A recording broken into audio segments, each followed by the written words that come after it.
Welcome to Historical Legacies. Here, we dive into history's most intriguing stories, unraveling mysteries, and uncovering truths from the past. Subscribe to join our journey through time's greatest moments. Richard the Lionheart, England's relentless king. Introduction. Few monarchs in history have embodied the spirit of a warrior king as completely as Richard the Lionheart. A ruler forged in battle, he spent much of his reign wielding a sword rather than a scepter, earning a reputation that would define England's medieval legacy. Unlike other English kings, Richard's life was not one of administration and governance.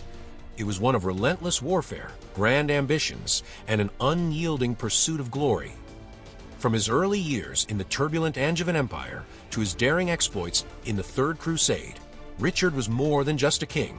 He was a legend in his own time. Born into the powerful Plantagenet dynasty, Richard's path was shaped by the political intrigue of his parents, King Henry II and Eleanor of Aquitaine. As a young prince, he proved himself a brilliant military commander, crushing revolts and securing his territories. Yet, it was his role in the Crusades that cemented his place in history. In the sands of the Holy Land, he clashed with the great Muslim leader Saladin, engaging in battles that would be remembered for centuries. His return to England, however, was not a triumphant one. Betrayal, imprisonment, and war awaited him, testing his resilience beyond the battlefield. This documentary delves into the life of Richard the Lionheart, revealing the man behind the myth. Through fact-based storytelling, we explore his victories, his failures, and his enduring impact on both England and the medieval world. As we embark on this journey, we uncover the relentless ambition of a king who lived and died by the sword. Part 1. The birth of a warrior prince. Born into a dynasty of power and ambition, Richard arrived in a world where strength and strategy determined a ruler's fate. On September 8, 1157, at Beaumont Palace in Oxford, England, the third son of King Henry II and Eleanor of Aquitaine entered a family that would shape Europe's future. His father, a relentless and pragmatic ruler, sought to expand and consolidate the vast Angevin Empire, while his mother, a brilliant and independent queen, wielded influence that few women of her time could match. Richard was not destined to inherit England's throne, but his path would prove far more legendary than that of his elder brother. Eleanor of Aquitaine ensured her son's upbringing was one befitting a ruler. She instilled in him a deep appreciation for literature, music, and chivalry, exposing him to the ideals of courtly love that flourished in her native Aquitaine. Yet beyond the romanticized tales of knights and valor, she prepared him for the brutal reality of medieval politics. From an early age, Richard was named Duke of Aquitaine, a title that came with responsibility over one of the most rebellious regions in his father's empire. The land was rich and influential, but constantly on the brink of uprising, making it the perfect testing ground for a young prince to sharpen his skills in warfare and leadership. Even before wielding power, Richard witnessed the brutal struggles of the Angevin family. His father's empire stretched from England to the Pyrenees, but was held together by uneasy alliances and shifting loyalties. Betrayals and rivalries ran deep, and no prince could afford to be complacent. Richard quickly understood that power was not inherited. It was taken and defended through force. Unlike many royal heirs who relied solely on commanders, Richard personally trained in the art of war. He mastered swordsmanship, cavalry tactics, and siege warfare under the guidance of seasoned knights, proving himself not just a leader, but a warrior in his own right. As Richard grew, his reputation followed. By his teenage years, he was no longer just the son of a king, but a formidable military commander in his own right. Tasked with governing Aquitaine, he faced his first real test in crushing rebellious lords who defied Plantagenet rule. His campaigns were ruthless, demonstrating both his strategic brilliance and his willingness to use force when diplomacy failed. Chroniclers of the time began to note his imposing presence and unwavering confidence, comparing him to the great warrior kings of legend. Yet beneath the armor, tensions brewed. Richard's loyalty to his mother over his father became increasingly evident, setting the stage for future conflicts. His relationship with his brothers, Henry the young king, Geoffrey and John, was complicated, marked by competition and shifting alliances. His elder brother, Henry, was their father's chosen heir, while Richard was groomed for independent rule. Unlike Henry, Richard embraced warfare as his true calling, earning him the nickname that would follow him forever, the Lionheart. In Richard, the fire of ambition burned brightly. He was not a ruler content with courtly matters or administrative burdens. From the moment he took command, it was clear that his destiny lay not in ruling from a throne, but in carving his name into history through battle. Part 2. The Young Rebel, Richard's First Battles. Aquitaine was a land of beauty and defiance, a jewel in the Plantagenet Empire that shimmered with wealth but burned with rebellion.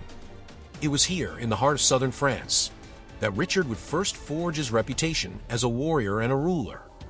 From the moment he took charge, he faced a hostile nobility determined to shake off Plantagenet control. His response was swift and ruthless.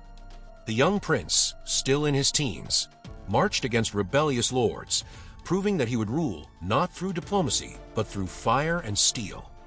Richard's early campaigns were brutal lessons in the nature of power. Fortresses fell to his sieges, and rebel lords who defied him found their lands ravaged.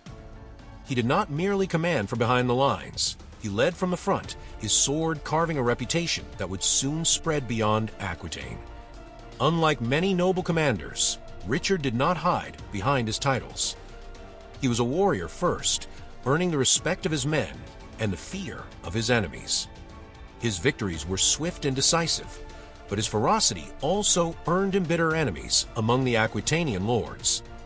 As Richard tightened his grip on Aquitaine, another battle loomed, one not against rebellious vassals, but against his own father. King Henry II had expected his son to rule Aquitaine as an extension of his own authority, yet Richard was proving to be far too independent. His close alliance with his mother, Eleanor of Aquitaine, further deepened the rift between father and son. Eleanor, ever ambitious, saw Richard as her greatest weapon against Henry, ensuring that Aquitaine would remain under her influence. It was a dangerous game of power, and Richard played it with determination, even when it meant defying the most powerful man in his world. In 1173, the tensions erupted into open conflict. Richard, alongside his brothers, Henry the young king and Geoffrey, rose in rebellion against their father, urged on by Eleanor. The rebellion was meant to fracture Henry's control and redistribute power among his sons, but it quickly became a brutal lesson in betrayal and survival. Richard fought with remarkable skill, launching attacks against his father's forces, proving his strategic brilliance even at a young age. Yet, despite early victories, the rebellion ultimately collapsed. Henry II, ever the master strategist, crushed the uprising, forcing his sons to submit. Defeat, however, did not weaken Richard, it hardened him. He had witnessed firsthand how fragile alliances could be, how easily promises were broken, and how even family could turn against one another. The romanticized ideals of knighthood and loyalty, so often preached in the courts of Aquitaine, shattered in the face of political reality. Power was not won through noble words or chivalric deeds. It was taken through strength and held through fear. This lesson would shape Richard's rule for years to come. Though Richard was forced to kneel before his father, the war between them was far from over. Aquitaine remained under his control, but its nobility seethed with resentment over his brutal suppression. The land he ruled was a battlefield, and he was determined never to be defeated again. From this moment on, Richard understood that trust was a weakness, that power was never given, only taken. The Lionheart had begun to emerge. Part 3. The Angevin Empire, a family at war. The Angevin Empire was a vast and powerful realm, stretching from the windswept shores of England to the sun-drenched lands of Aquitaine. At its heart was Henry II, a formidable ruler who had spent decades consolidating his power. Yet, despite the strength of his empire, his greatest challenge came not from foreign enemies, but from within his own family. His sons, Henry the young king, Richard and Geoffrey, were all ambitious, each seeking a greater share of power, and his wife, Eleanor of Aquitaine, was far from a submissive queen. The dynasty stood on the brink of civil war, and Richard, with his unrelenting ambition and warrior spirit, was at the center of it all. Eleanor of Aquitaine, one of the most powerful women of her time, had married Henry II after a previous marriage to the King of France ended in annulment. She brought Aquitaine into the Angevin fold, making Richard its ruler under her guidance. However, Richard was not satisfied with merely governing this prized territory. He sought complete independence from his father's authority. When Henry II refused to grant his sons greater autonomy, resentment festered, and in 1173, Richard joined his brothers, Henry the young king and Geoffrey, in open rebellion against their father. This was not just a battle for power, but a test of loyalty, tearing the royal family apart. With Eleanor's support, the rebellion spread across the Angevin territories, drawing in discontented nobles and enemies of Henry II. Yet Henry was an experienced ruler, and despite the widespread uprising, he crushed the revolt and imprisoned Eleanor, stripping Richard and his brothers of any immediate hope of seizing power.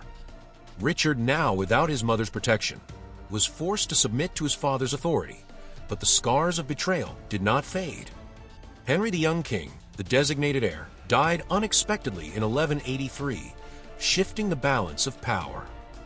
Geoffrey, the middle brother, also died a few years later, leaving Richard as the primary challenger to Henry II's rule.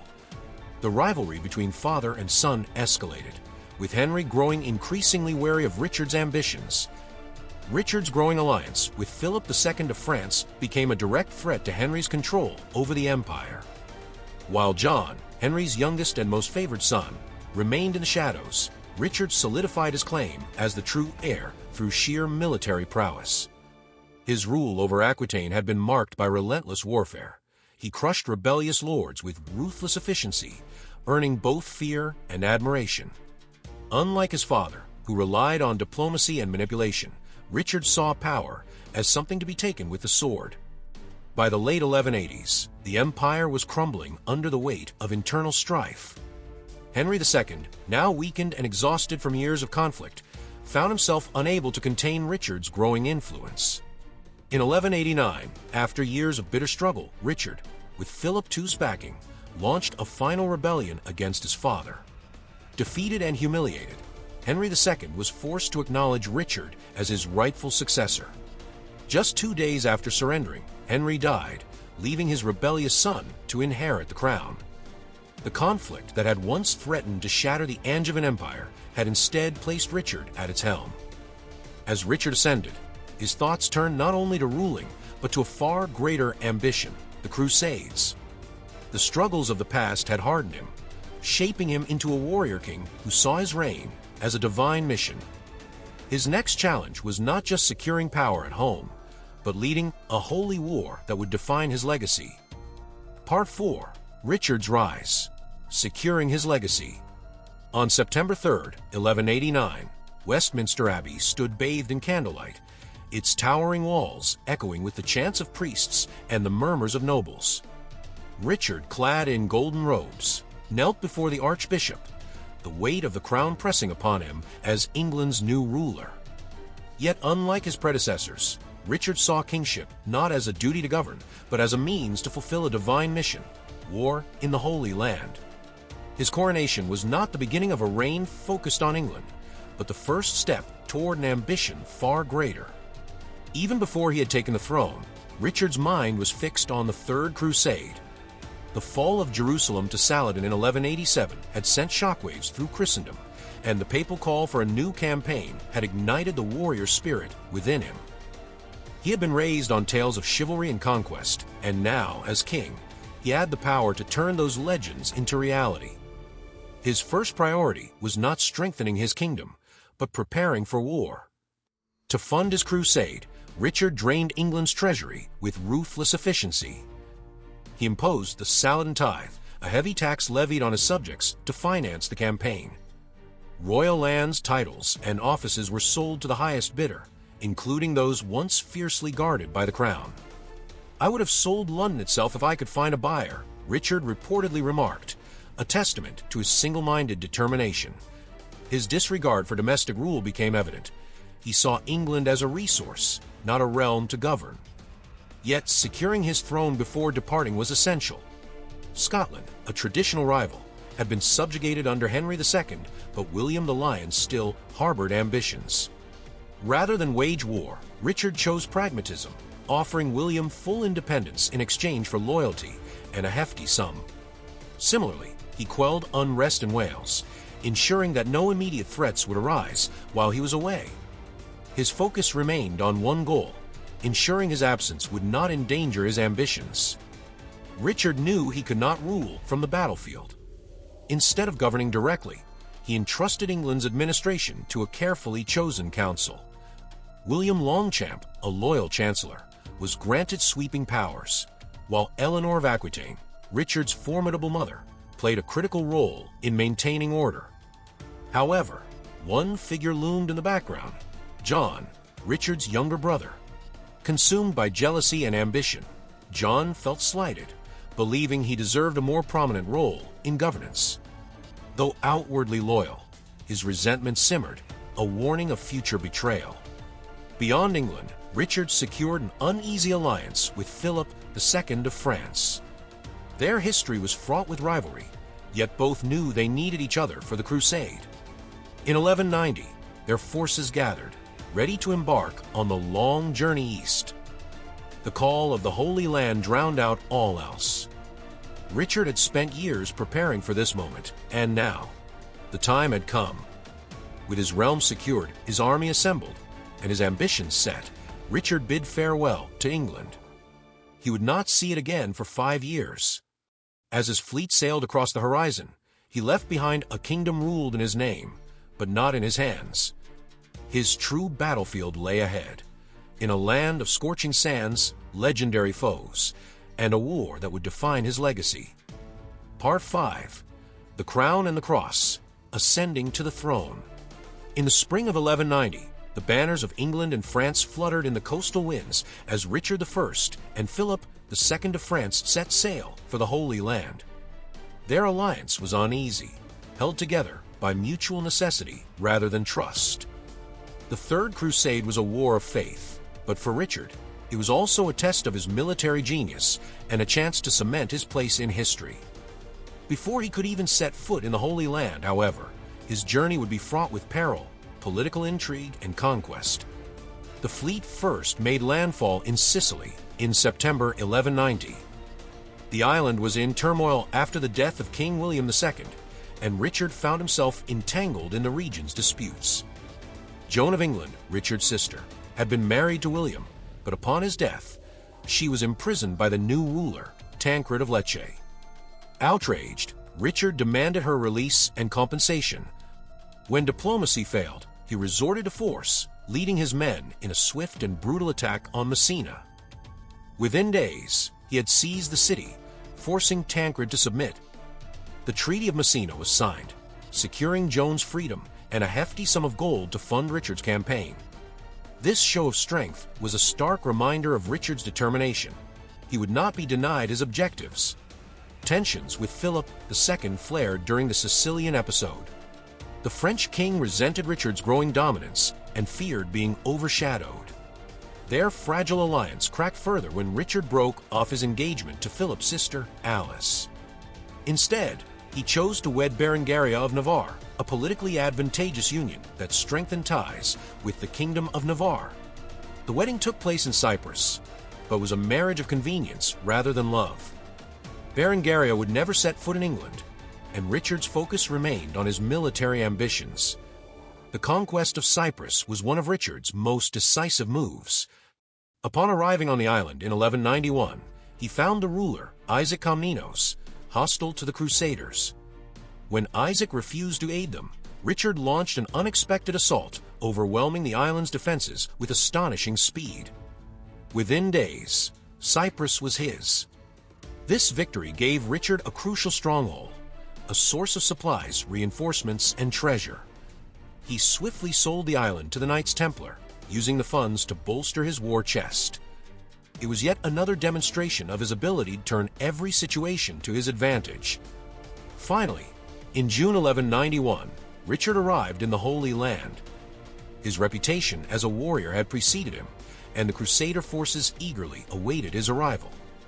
The siege of Acre had dragged on for nearly 2 years, and morale among the Christian forces was waning. Richard wasted no time in asserting his authority. His arrival reinvigorated the siege, and within weeks, the city fell. The victory was a significant step toward reclaiming Jerusalem, but it also deepened the rift between Richard and Philip. The French king, disillusioned by Richard's dominance and fearing his own kingdom's stability, abandoned the crusade and returned to France. Richard was now the undisputed leader of the Christian forces, a position that came with both power and peril. With Acre secured, the path to Jerusalem was open, yet obstacles loomed.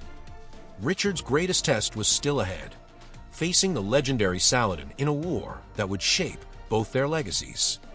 The Crusade had truly begun. Part 6, The Call to War, preparing for the Third Crusade. The capture of Acre in July 1191 was a defining moment in the Third Crusade. After nearly 2 years of grueling siege warfare, the city had finally fallen, but Richard's war was far from over. His arrival had already reshaped the Crusader forces, bringing newfound discipline and military precision. Yet within the Christian camp, tensions ran high. Rivalries, betrayals, and shifting alliances threatened to weaken the cause before the real war had even begun. As Richard prepared for the next phase of his campaign, he faced not only Saladin's formidable forces, but also the treacherous politics within his own ranks. Richard had entered the siege of Acre at a critical juncture. The city's Muslim defenders, though still resilient, were on the brink of collapse, and morale among the Crusaders was faltering. Within weeks of Richard's arrival, his military prowess turned the tide. He commanded relentless assaults on the city's fortifications, utilizing siege engines and crossbowmen to break the defenders' resistance. On July 12, 1191, the garrison surrendered, marking a major victory for the Crusaders. However, the terms of surrender quickly became a point of contention. Saladin hesitated to pay the agreed ransom for his captured men, leading Richard to make a ruthless decision, executing nearly 2,700 Muslim prisoners outside the city walls. The act sent a clear message of dominance, but also hardened Muslim resistance, fueling Saladin's resolve. While Richard had emerged as the undisputed leader of the crusade, his relations with other Christian leaders quickly soured.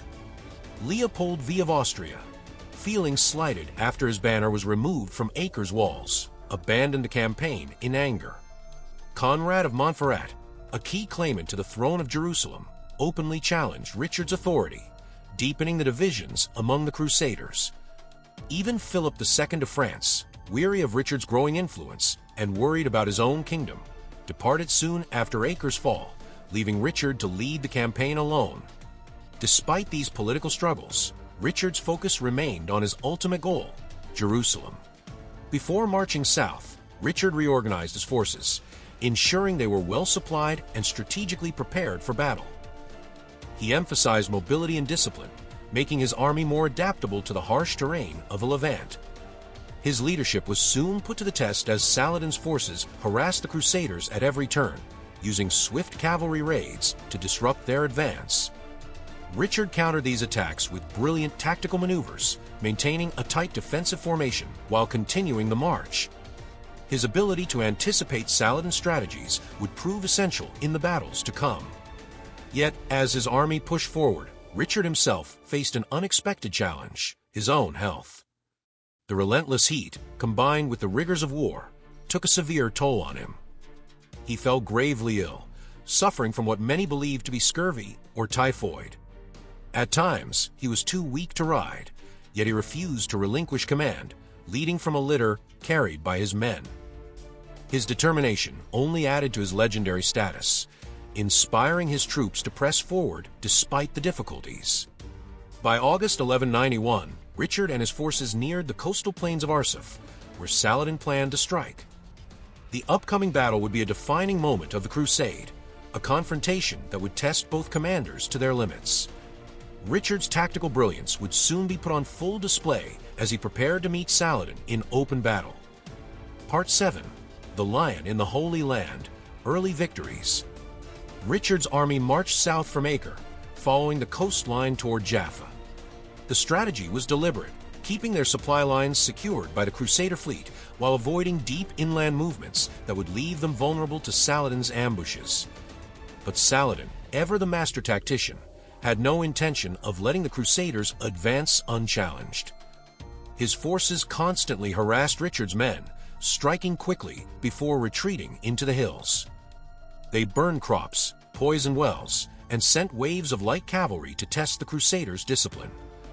Richard, however, had trained his men to remain unwavering in formation, resisting the urge to break ranks even under relentless attack. As the Crusaders approached Arsuf in early September 1191, Saladin prepared for a decisive confrontation. He planned to break Richard's forces by forcing them into a drawn-out battle of attrition. For days, his archers and horsemen launched constant assaults, probing for weaknesses in the Crusader lines. The tension built as Richard's army continued its march, battered by arrows and repeated charges, but never faltering. On September 7th, the battle began in earnest. Saladin's forces swarmed the Crusader columns, seeking to provoke them into disorder. The relentless attacks stretched from dawn until midday, with the Crusaders barely holding their ground. Richard, however, remained patient, waiting for the perfect moment to strike. He kept his heavy cavalry in reserve, knowing that a premature charge could be disastrous. Only when Saladin's cavalry committed fully did Richard give the signal. The order spread like wildfire. First, the Hospitaller Knights surged forward, smashing into the Muslim ranks. Then, in a single, coordinated movement, Richard and his knights unleashed a full-scale charge. The impact was devastating. Saladin's army, caught off guard, wavered under the force of the attack. The disciplined cavalry charge shattered their formations, forcing them into retreat. The Muslim forces attempted to regroup, but Richard pressed the attack relentlessly. In the span of hours, the battle had turned from a grueling defensive struggle into a stunning Crusader victory. The fields of Arsuf lay littered with the fallen, marking one of the most significant triumphs of the Third Crusade. The battle's aftermath cemented Richard's reputation as an extraordinary commander. His ability to withstand Saladin's relentless pressure and strike with precision had left the Muslim leader on the defensive. While Saladin remained a formidable opponent, the victory at Arsuf forced him to rethink his tactics. No longer could he rely solely on harassment and attrition. Richard had proven he could not only endure, but also counter with crushing force. With Arsuf secured, Richard set his sights on Jaffa. This strategic port city was vital for launching any further campaigns toward Jerusalem. The road ahead remained treacherous, and the war was far from over. Richard knew that the real test of the Crusade still lay ahead. Part 8. Richard versus Saladin, the ultimate rivalry. The war between Richard the Lionheart and Saladin was not just a battle of swords, but a clash of two brilliant minds. Their rivalry shaped the Third Crusade, as each sought to outmaneuver the other through military strategy, psychological warfare, and diplomacy. Though they stood on opposite sides of a brutal conflict, their contest became legendary, defined not only by bloodshed, but also by respect. After Richard's victory at Arsuf, Saladin adapted his tactics. He knew that facing Richard in open battle was too dangerous, so he shifted to a war of attrition, avoiding large-scale confrontations and instead relying on smaller raids, scorched earth strategies, and disrupting Richard's supply lines. Richard, however, was just as adaptable. He ensured his forces remained disciplined, maintained control over coastal fortresses, and kept his army well-fed and motivated. The Crusader advance was slow but steady, forcing Saladin to continuously retreat toward Jerusalem. By late 1191, Richard set his sights on Jaffa, a crucial port city that served as a gateway to Jerusalem. Saladin, aware of its strategic importance, launched a surprise attack, hoping to reclaim it before Richard could fully secure the stronghold. But Richard, with his characteristic speed and decisiveness, rushed to the city's defense. Against overwhelming odds, he led a daring counterattack, personally charging into the fray with his knights. His sheer presence on the battlefield turned the tide, sending Saladin's forces into retreat. Despite these triumphs, Richard faced a growing dilemma. Jerusalem remained unconquered, but his army was exhausted, and his allies were beginning to waver. He knew that even if he captured the city, holding it against future Muslim counterattacks would be nearly impossible. Meanwhile, Saladin had fortified Jerusalem, preparing for a grueling siege. Richard, a master tactician, understood that brute force alone would not win this war. He needed another approach. As the war dragged on, an unexpected development emerged, an unusual respect between the two leaders. Though they were bitter enemies, they admired each other's prowess. Saladin, known for his sense of honor, once sent Richard fresh fruits and cool water when he fell ill. In return, Richard praised Saladin's generosity and skill, recognizing that he was not facing a mere warlord, but a leader as formidable as himself. By 1192, both men realized they had reached a stalemate. Richard lacked the resources to seize Jerusalem, while Saladin knew he could not drive the Crusaders completely from the coast. Negotiations began, leading to the Treaty of Jaffa. Under its terms, Jerusalem would remain under Muslim control, but Christian pilgrims would be granted safe passage to visit the Holy City. Richard had failed to reclaim Jerusalem, but he had secured the survival of the Crusader states. Though the war had ended, the legend of Richard and Saladin endured. Their rivalry was fierce, yet it was tempered by a shared understanding of honor and leadership. Richard, however, could not remain in the Holy Land forever. A greater challenge awaited him back home, one that would test him in ways even Saladin had not. Part 9. The Battle for Jerusalem, a war without conquest. As Richard the Lionheart stood on the threshold of his ultimate goal, the weight of reality pressed upon him. Jerusalem, the sacred heart of the crusade, lay within reach, yet capturing it was not the same as holding it. The walls stood fortified, Saladin's forces were prepared, and the desert stretched out like an unrelenting barrier between Richard's exhausted army and true victory. This was not just a battle of steel. It was a test of foresight, patience, and strategy. The Crusader forces had marched to within sight of Jerusalem by early 1192, and tension filled the ranks. Many knights, having braved years of hardship, longed to storm the city, reclaiming what had been lost a century earlier. But Richard, ever the tactician, hesitated.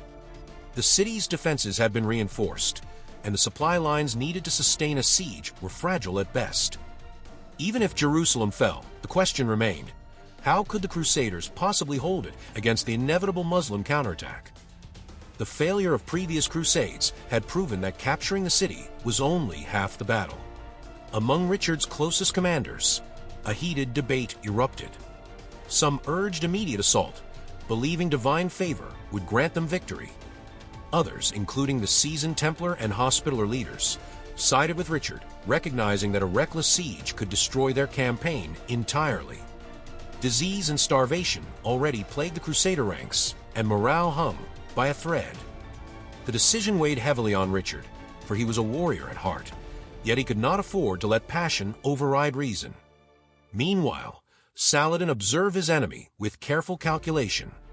He knew Richard's army was formidable, but he also understood the limits of foreign invaders in a land that was not their own.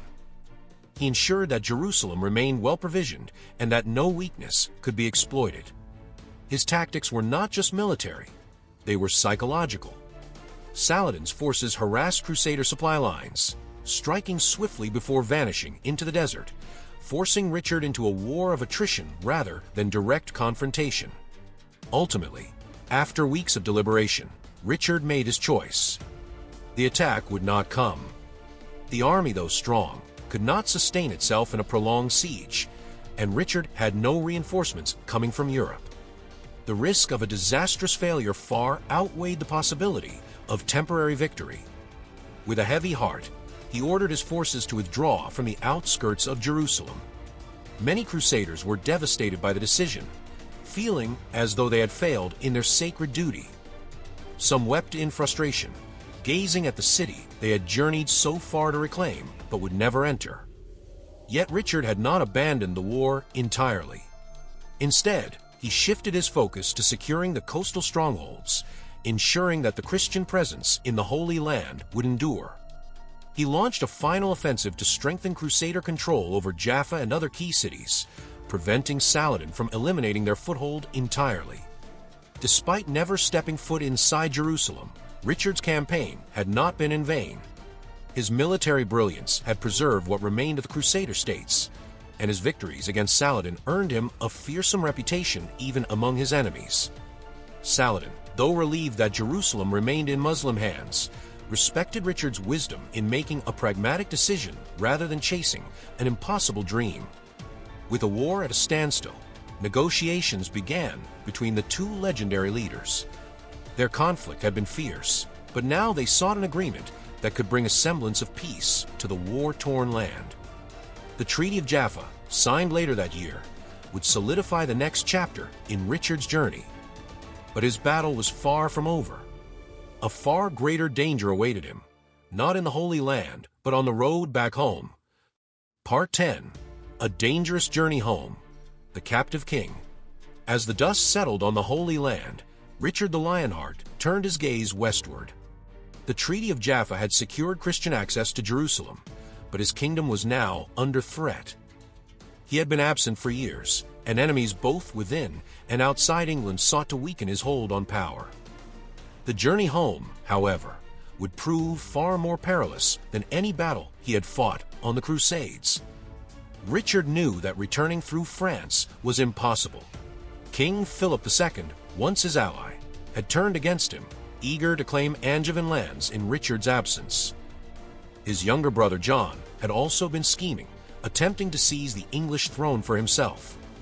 Forced to take an indirect route, Richard disguised himself as a humble merchant and attempted to travel through Europe unnoticed. But for a king so well known, secrecy was a fragile shield. In late 1192, disaster struck.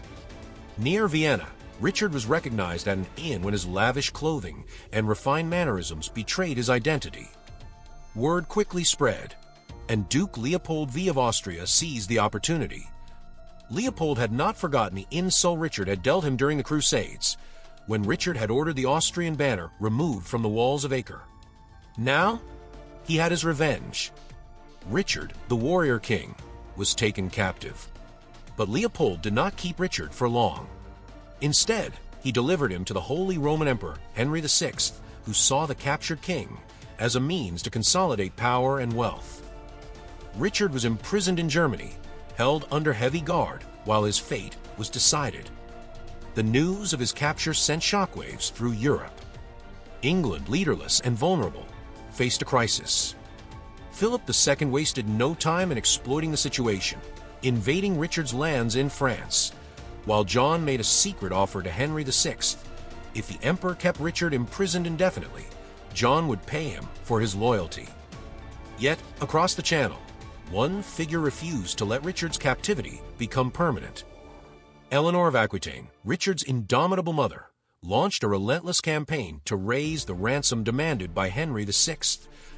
The sum was staggering, 150,000 marks, nearly triple England's annual revenue. Taxes were raised, churches stripped of gold, and nobles forced to contribute. The people of England, despite the burden, remained fiercely loyal to their absent king, believing in his eventual return. Meanwhile, Richard endured captivity with a mixture of patience and frustration. He was not the type to submit to humiliation, and even in prison, he maintained his royal dignity. Legends tell of him composing songs of longing and defiance, his mind never straying from the throne that awaited him. Though a prisoner in chains, he was still Richard the Lionheart, and he would not be forgotten. Months stretched into a year, but finally, in early 1194, the ransom was paid. The moment Richard was released, he wasted no time in preparing to reclaim his lands and punish those who had betrayed him. John, now faced with his brother's imminent return, panicked and attempted to reconcile. Philip, however, remained defiant, determined to keep Richard from regaining full control of his empire. With vengeance in his heart and war looming once more, Richard set sail for England. His captivity had weakened his grip on power, but it had not broken him. If anything, it had only strengthened his resolve. He had fought for years to reclaim the Holy Land. Now he would fight to reclaim what was rightfully his. Part 11. Ransom and Return. England's Price for a King. As winter faded into early 1194, the long wait for England's king finally ended. Richard the Lionheart, after more than a year in captivity, was released from the grasp of the Holy Roman Emperor. The ransom, an astronomical 150,000 marks, had been raised through relentless taxation, the sacrifice of church treasures, and the unwavering efforts of Eleanor of Aquitaine. England had paid a heavy price for its absent king, but for many, his return was worth every coin. The burden on the kingdom had been immense. Towns and villages were drained of resources as citizens, already struggling under existing levies, were required to give even more. Nobles, some begrudgingly, and others out of genuine loyalty, contributed vast sums. Churches melted down their sacred vessels and relics to help meet the ransom, proving just how deeply Richard's legend had woven itself into the fabric of nation. Despite their suffering, the people still believed in their Lionheart. While England labored under the weight of the ransom, Richard's enemies worked to ensure his absence would be permanent. His brother John, who had plotted to take the throne, had secretly offered bribes to the Holy Roman Emperor to keep Richard imprisoned indefinitely. But John's ambitions had begun to crumble.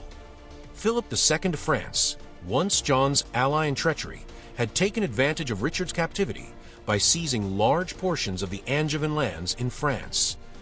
Now, with Richard's release imminent, Philip sensed the coming storm and sent an urgent message to John.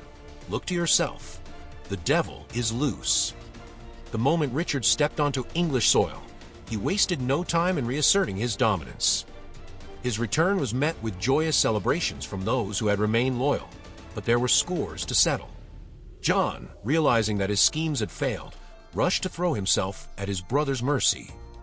Despite the betrayal, Richard saw the political necessity of reconciliation. England was already weakened. Prolonged infighting would only strengthen Philip's hand. In a public display of forgiveness, Richard declared, "I forgive him, and I hope I may forget his injury as easily as he will my pardon."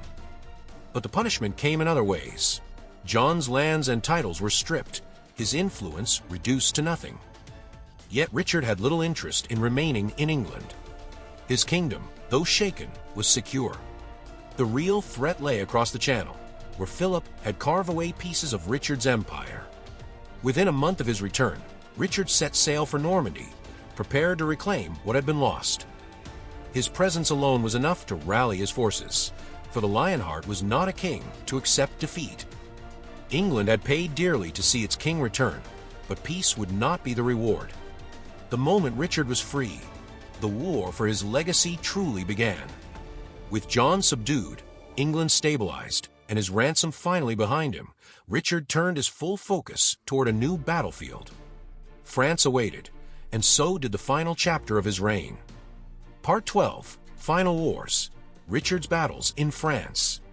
The year was 1194, and Richard the Lionheart had no time to savor his return. Though England had paid a king's ransom for his freedom, his true battlefield lay in France. During his captivity, Philip II of France had seized large portions of the Angevin Empire, carving away at Richard's legacy. With unwavering determination, Richard set his sights on reclaiming what was lost. His war against Philip would be relentless, marked by cunning strategy, brutal sieges, and a final campaign that would bring his reign to a dramatic end. Philip had used Richard's absence to his advantage, capturing key fortresses in Normandy, Anjou, and Aquitaine. Yet the moment Richard was free, he wasted no time striking back. He landed in Normandy and launched a series of swift offensives, overwhelming Philip's forces before they could consolidate their hold. The French king, once emboldened by Richard's captivity, now found himself on the defensive. At the Battle of Fritéval in 1194, Richard's forces shattered Philip's army, forcing him to flee and abandon his war chest. The tide of war had turned. One of Richard's greatest achievements during this period was the construction of Château Gallard, a mighty fortress overlooking the Seine. Built with astonishing speed between 1196 and 1198, it was a masterpiece of medieval military architecture. Richard personally oversaw its construction, declaring, "Behold my beautiful castle." It shall defy all who seek to take it. This fortress served as both a military stronghold and a symbol of Richard's defiance, designed to halt Philip's ambitions in Normandy. The war raged on with unrelenting intensity. Richard's mercenary forces, hardened warriors from across Europe, proved instrumental in his campaigns.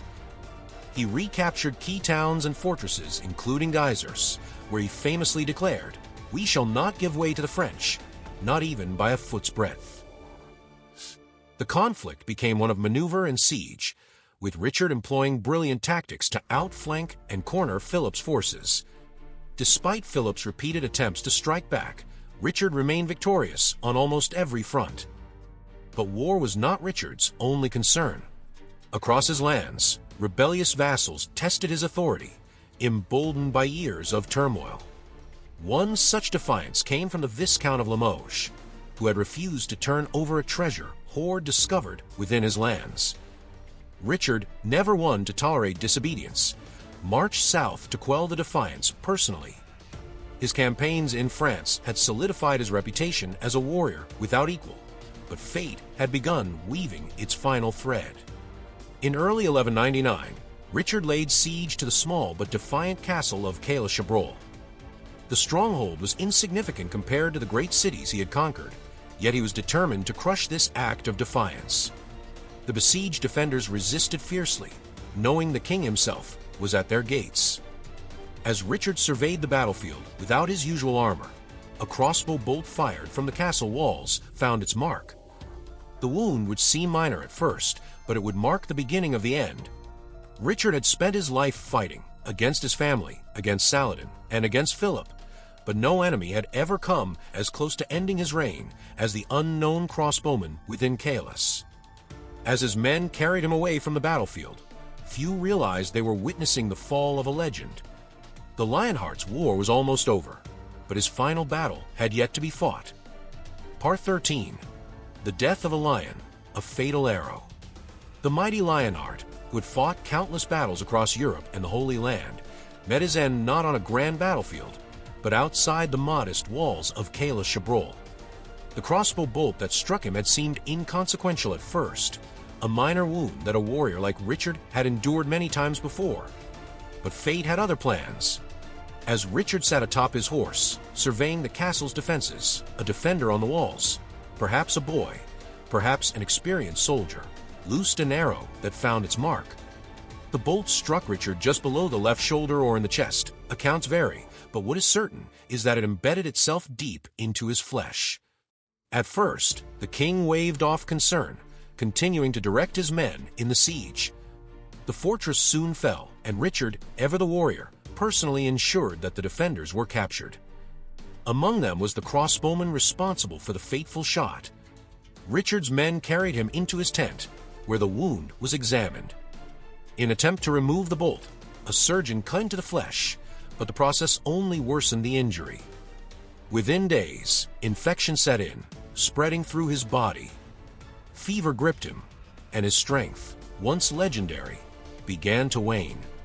His mother, Eleanor of Aquitaine, rushed to his side, witnessing the slow and painful decline of the son she had fought so hard to elevate. As the fever worsened, Richard made a decision that would become one of his most famous final acts. He forgave the crossbowman who had shot him. He declared that the soldier had merely done his duty and should not suffer for striking down a king. It is said that he ordered the man's release, yet after Richard's death, his loyal mercenary captain Mercadier had the archer executed, either flayed alive or hanged, depending on the account. On April 6, 1199, Richard the Lionheart took his final breath at the age of 41. In that moment, the greatest warrior king of his age was no more. His death was not in the glory of battle against Saladin, nor in a climactic duel against Philip II, but from a festering wound in obscure siege. Some saw it as a cruel twist of fate, a king who had survived countless wars brought down by a single arrow fired from the walls of a minor castle. Others believed it was destiny, the natural end to a life of relentless war. His knights and closest advisors stood by his deathbed, their faces grim with the weight of what was to come. With Richard gone, the Angevin Empire stood at the precipice of change. His younger brother John would now inherit the throne, though few believed he could match the strength and charisma of the Lionheart. England and its vast territories in France would never be the same. Richard's body was taken to Fontevraud Abbey, where he was laid to rest beside his father, Henry II. His heart, symbolizing his unwavering courage, was placed in Rouen, while his entrails remained at Caylis, the place where he fell. His tomb bore the image of a sleeping warrior, sword by his side, yet history would never remember him as a man of peace. Richard the Lionheart had lived and died by the sword. Part 14, The Aftermath. England without Richard. The death of Richard the Lionheart sent shockwaves through the realm. Across England and its vast continental territories, nobles, soldiers, and commoners alike were left grappling with the reality of a world without the warrior king who had defined an era. For years, Richard had ruled with military might and unyielding ambition, but now his empire teetered on the edge of uncertainty. His grieving mother, Eleanor of Aquitaine, nearly 80 years old, yet still politically formidable, took immediate action. She moved swiftly to secure the succession of her youngest son, John, despite his widespread unpopularity. While Richard had never named a clear heir, his brother Geoffrey's son, Arthur of Brittany, had a strong claim to the throne. Some Angevin nobles even considered supporting Arthur over John, fearing the latter's reputation for cruelty and incompetence. Philip II of France wasted no time in exploiting the situation. The French king, who had long struggled against Richard's dominance, saw his death as a golden opportunity. With a Lionheart gone, Philip began seizing Angevin lands, launching campaigns to reclaim Normandy, Anjou, and Aquitaine. John, lacking his brother's military brilliance, struggled to resist, and the once mighty Angevin Empire began to fracture. In England, Richard's death left the country without the strong leadership many had come to depend on, despite the fact that he had spent little time on English soil. His absence during the Crusades and subsequent wars had already placed strains on the kingdom, and now, with his sudden death, tensions among the nobility intensified. The barons, many of whom had pledged loyalty to Richard out of respect and fear, now saw an opportunity to assert their own power. Some questioned whether Richard's reign had truly strengthened England or merely drained its wealth and manpower in foreign wars. John's ascension was met with skepticism. Unlike Richard, who commanded loyalty through sheer force of will, John was seen as weak, indecisive, and untrustworthy. His immediate challenge was to consolidate power while fending off threats from within and outside the kingdom.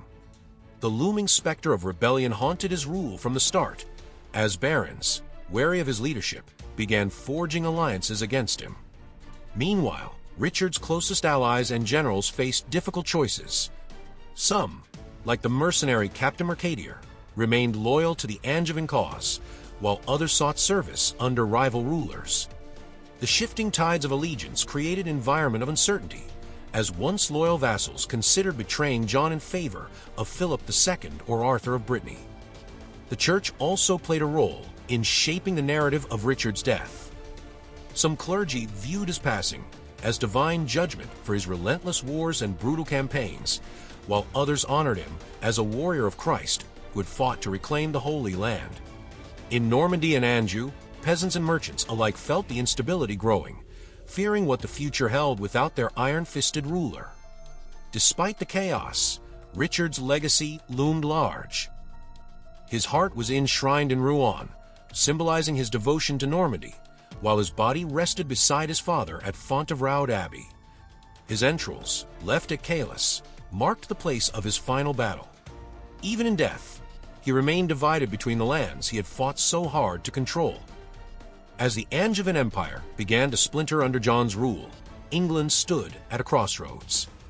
Without the Lionheart, the balance of power in Europe shifted dramatically, setting the stage for one of the most turbulent reigns in English history. The question remained, could England survive without the warrior king who had shaped its destiny, or would his death mark the beginning of its decline? Part 15, The Lion's Legacy, Myths, Legends, and the Truth. Richard the Lionheart's death marked the end of an era, but his legend only grew stronger in the centuries that followed. Though his reign was short and tumultuous, he became one of the most romanticized figures in medieval history, immortalized as the ideal warrior king. From the grand halls of Europe to the dusty battlefields of the Crusades, Richard's legacy lived on, shaped by myths, legends, and historical reassessments. One of the most enduring elements of Richard's legacy is his association with the legend of Robin Hood. In folklore, he is often portrayed as the noble king whose absence allowed the tyranny of Prince John and the Sheriff of Nottingham to flourish. Stories depict Richard's return as a moment of justice and redemption, though in reality, he spent little time in England and was primarily concerned with reclaiming his lands in France. Even so, this depiction helps solidify him as a beloved figure in English lore, a ruler whose heroism stood in stark contrast to his infamous brother. Richard's status as a Crusader king also contributed to his lasting image. He was celebrated in both Christian and Muslim sources as a formidable warrior, earning the respect of even his greatest rival, Saladin. Medieval chroniclers painted him as the embodiment of chivalry, brave, honorable, and unwavering in battle. Yet the reality was more complex. While Richard was undoubtedly a brilliant strategist, he was also ruthless, known for executing prisoners and waging relentless campaigns that drained England's resources. His focus on warfare left little time for governance, and his reign saw heavy taxation and economic strain. Despite his military successes, Richard's obsession with war weakened the Angevin Empire. His near-constant absence allowed Philip II of France to undermine his rule and lay the groundwork for the eventual loss of Normandy under King John. While Richard's victories on the battlefield were impressive, they failed to secure long-term stability for his kingdom. His reliance on mercenaries and his costly campaigns placed a financial burden on England, one that would have lasting consequences. After his death, Richard's legacy loomed over his brother John, who struggled under the weight of constant comparisons. Where Richard was seen as strong and decisive, John was regarded as weak and incompetent. This contrast shaped John's reign, fueling baronial discontent that would ultimately lead to the signing of a Magna Carta. In many ways, Richard's reign, though filled with glory, set the stage for the political turmoil that followed. Over the centuries, Richard's reputation continued to evolve. He became a symbol of English strength, with monarchs and military leaders invoking his name to inspire their own campaigns. His tomb at Fontevraud Abbey became a site of pilgrimage, and his heart, buried in Rouen, remained a powerful relic in Normandy. Even in death, he was divided between the lands he had fought so fiercely to control. In modern times, historians have taken a more critical view of Richard's reign. While he is still celebrated as a great warrior, many now question whether his relentless focus on war truly benefited England. His rule left the kingdom heavily taxed and politically unstable, with much of its wealth funneled into conflicts far from home. Yet his myth endures, kept alive by literature, film, and historical fascination. Richard the Lionheart remains one of the most complex and compelling figures of the medieval world. He was a king who spent little time in his kingdom, yet he became an icon of English identity. He was a warrior whose victories were legendary, yet they failed to secure lasting peace. He was a ruler who embodied the ideals of chivalry, yet his ambition and ruthlessness shaped an empire that would soon unravel. His legacy, built on both fact and fiction, continues to captivate the world, ensuring that the Lionheart's name will never be forgotten. Thanks for tuning in to Historical Legacies. If you enjoyed this dive into history, please like, subscribe, and share. Join us next time for more fascinating stories from the past.